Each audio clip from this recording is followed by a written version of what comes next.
कधीकधी आयुष्य आपल्याला एकाच वेळी दोन गोष्टी देतं, एक संधी आणि एक परीक्षा. आणि फरक इतकाच असतो, आपण त्याला कसं हाताळतो. सकाळ. वैष्णवी लवकर उठली होती. आजचा दिवस साधा नव्हता. रिजनल हेडने दिलेला प्रोजेक्ट आता ऑफिशियली सुरू होणार होता. आणि सगळ्यात महत्त्वाचं म्हणजे हा प्रोजेक्ट फक्त तिच्याकडे नव्हता. त्याच प्रोजेक्टवर अजून 2 लीड काम करत होते. तिघांमध्ये कॉम्पिटिशन होता आणि शेवटी जो बेस्ट परफॉर्म करेल त्यालाच पुढे चान्स मिळणार होता. किचन. सासू चहा करत होती. वैष्णवी आत आली. आज काहीतरी मोठं आहे ना? सासूने विचारलं. हो, नवीन प्रोजेक्ट सुरू होतोय. सासूने तिच्याकडे पाहिलं. मग जिंकून ये. वैष्णवी थोडी थांबली. हे अचानक मिळालेलं प्रोत्साहन होतं. ऑफिस, कॉन्फरन्स रूम, सगळे लीड बसले होते. रिजनल हेड बोलत होते. 3 टीम, एकच क्लायंट, एकच डेडलाईन. ज्यांची अंमलबजावणी सर्वोत्तम त्याचाच विजय. खोलीत टेन्शन पसरलं. वैष्णवीने तिच्या कॉम्पिटिटर्सकडे पाहिलं. एक रोहन, ॲग्रेसिव्ह. रोहन त्याच्या कनेक्शनने परत कंपनीत आला होता. दुसरी कविता, पॉलिटिकली स्मार्ट. गेम सुरू झाला होता. Team meeting. आपल्याकडे टाईम कमी आहे, वैष्णवी म्हणाली.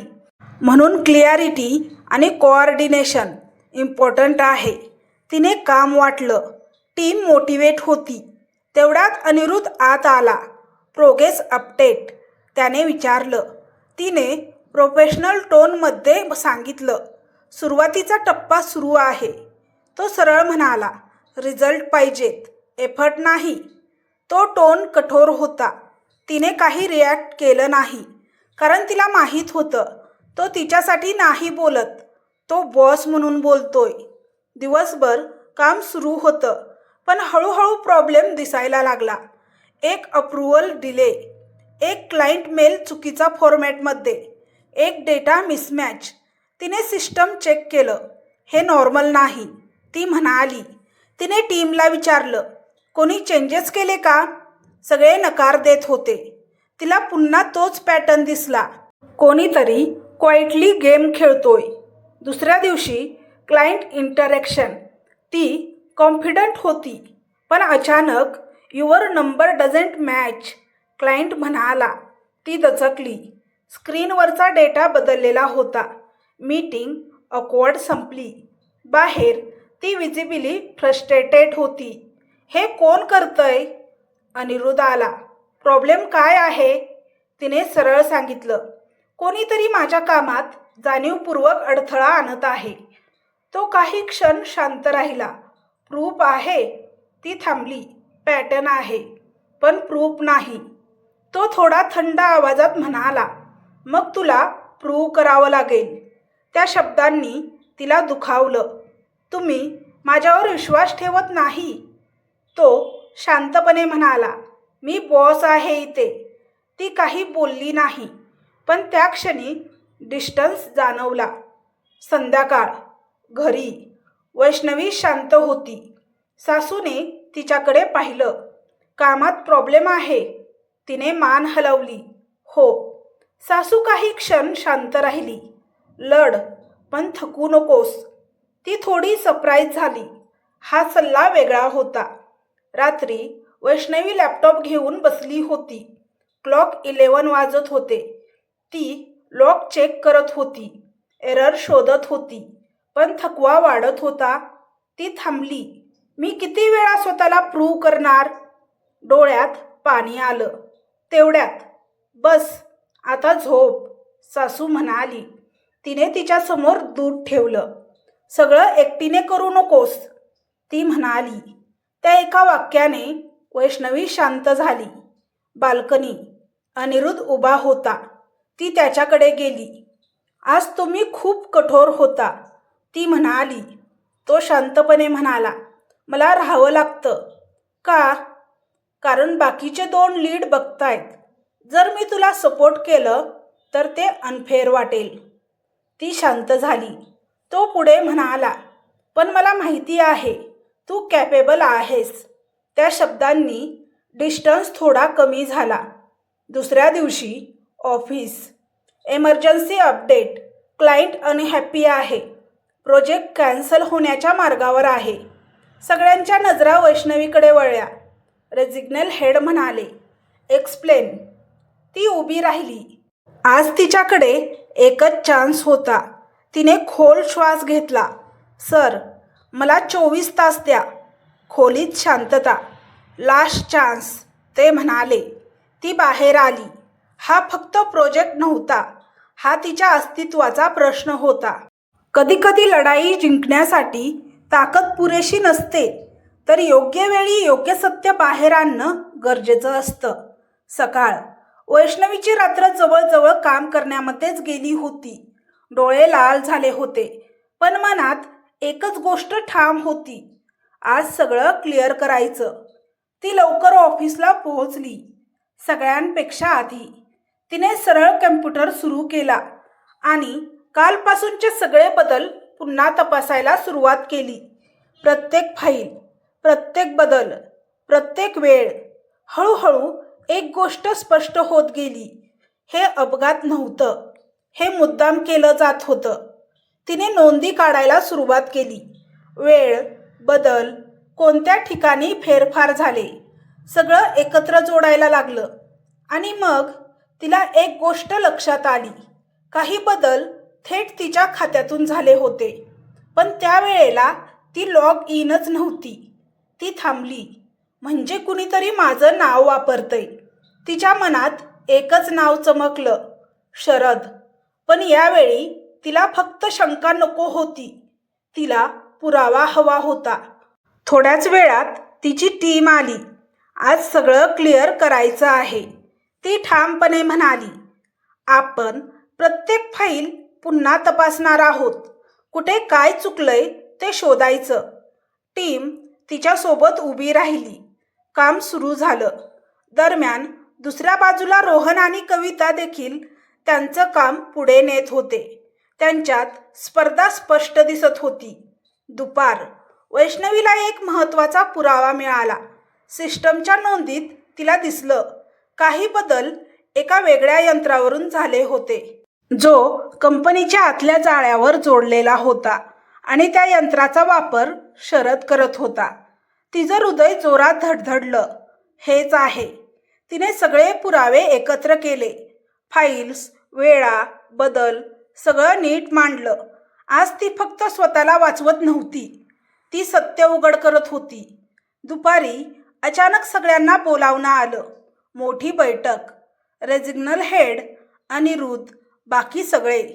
कॉन्फरन्स रूममध्ये ताण जाणवत होता. आपल्याला आज अंतिम निर्णय घ्यायचा आहे, रेजिग्नल हेड म्हणाले. 3 टीम, 3 प्रयत्न आणि एकच निवड. पहिल्यांदा रोहनने सादरीकरण केलं. त्याचं काम आक्रमक होतं, पण काही गोष्टी अपूर्ण होत्या. नंतर कवितेची वेळ आली. तिचं सादरीकरण नीट होतं, पण काही ठिकाणी स्पष्टता नव्हती. आता वैष्णवी. ती उठली. आज तिच्या चेहऱ्यावर थकवा होता, पण डोळ्यात निर्धार होता. मी माझं काम दाखवेन, ती शांतपणे म्हणाली. पण त्याआधी मला एक गोष्ट स्पष्ट करायची आहे. खोलीत कुजबूज झाली. ती पुढे म्हणाली, गेल्या 2 दिवसात माझ्या कामात जे बदल झाले ते मी केले नव्हते. अनिरुद्ध तिच्याकडे लक्ष देऊन पाहत होता. मला त्याचा पुरावा मिळाला आहे. तिने कम्प्युटर जोडला. हे बघा, या वेळेला माझ्या नावाने बदल झाले, पण त्यावेळेला मी लॉग इन नव्हते. स्क्रीनवर नोंदी दिसायला लागल्या. आणि हे बघा, हे बदल ज्या यंत्रावरून झाले ते या आयडीशी जोडलेले आहे. ती थांबली. शरद. खोलीत शांतता पसरली. सगळे एकमेकांकडे पाहू लागले. अनिरुद्धचा चेहरा कठोर झाला. रेजिग्नल हेड गंभीर आवाजात म्हणाले, हे खूप गंभीर आहे. वैष्णवी पुढे म्हणाली, माझं काम मुद्दाम खराब केलं गेलं, पण मी हार मानली नाही. काही क्षण शांतता. मग रेजिग्नल हेड म्हणाले, इन्व्हेस्टिगेशन होईल, पण सध्या ते थोडा वेळ थांबले.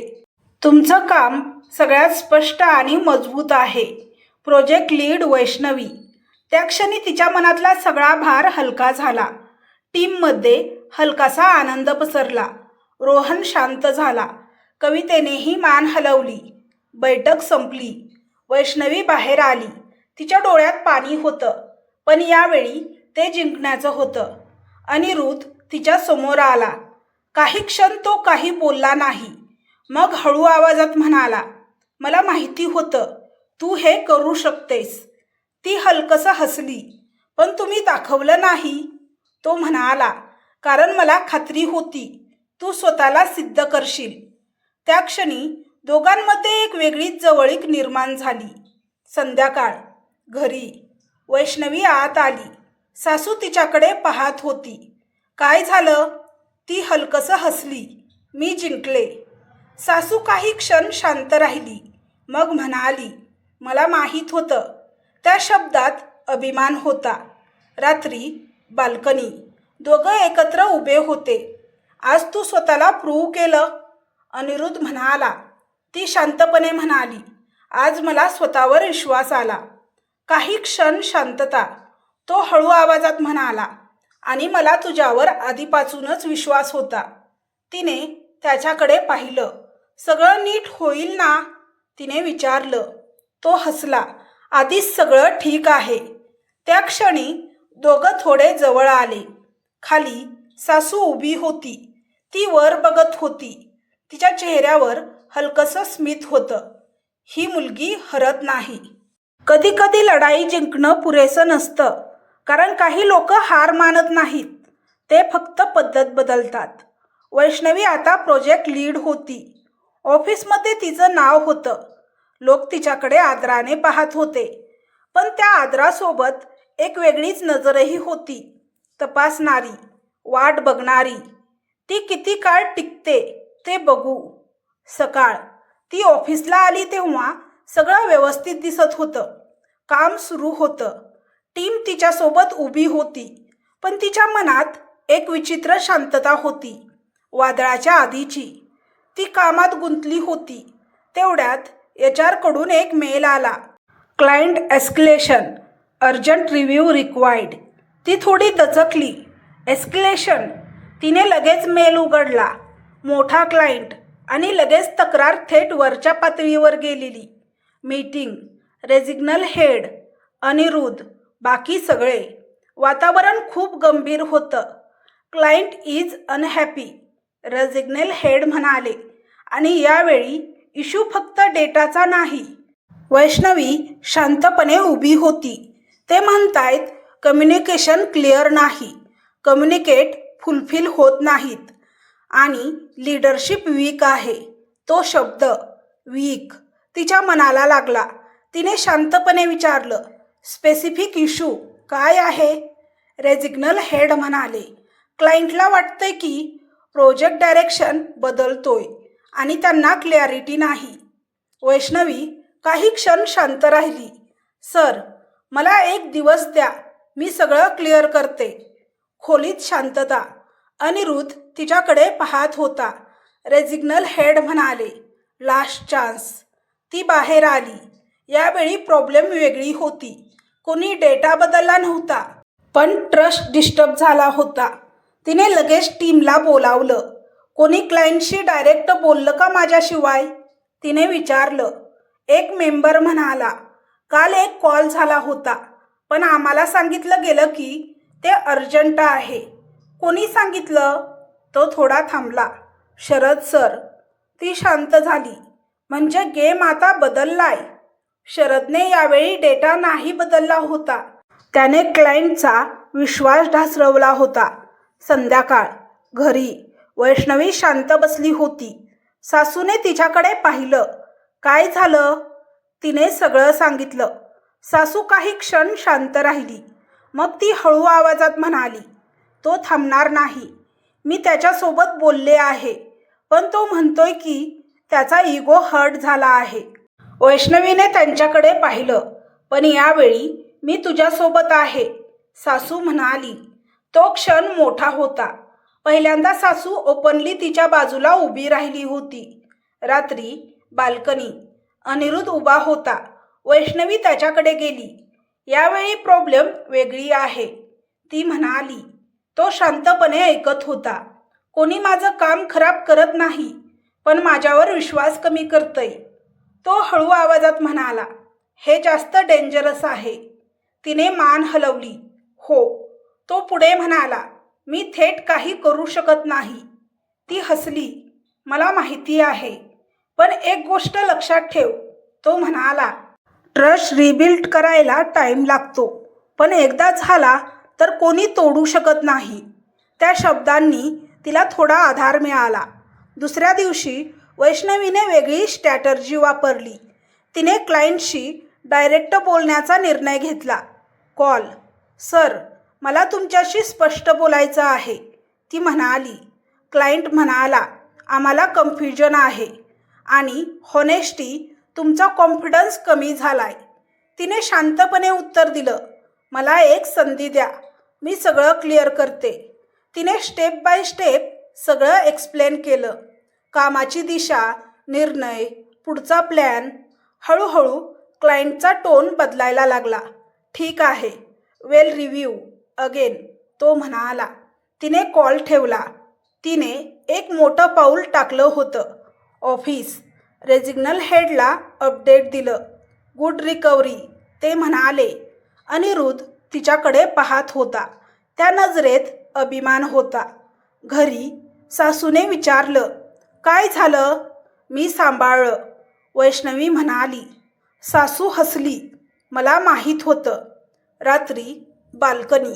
दोघं एकत्र उभे होते. तू आज खूप स्ट्रॉंग होतीस, अनिरुद्ध म्हणाला. ती हसली. यावेळी लढाई वेगळी होती, तो म्हणाला. आणि तू जिंकलीस. तिने त्याच्याकडे पाहिलं. आपण जिंकलो. खाली सासू उभी होती. ती वर बघत होती. तिच्या चेहऱ्यावर आता एकच भाव होता, स्वीकार. पण दूर शरद उभा होता. त्याच्या चेहऱ्यावर राग होता. आता शेवटचा डाव खेळायचा. पुढे काय होईल? शरदचा फायनल अटॅक काय असेल? वैष्णवी किती मोठ्या संकटाला सामोरी जाईल आणि हे नातं किती मजबूत होईल? जाणून घेण्यासाठी चॅनलला सबस्क्राईब करा व पुढचा भाग नक्की पहा.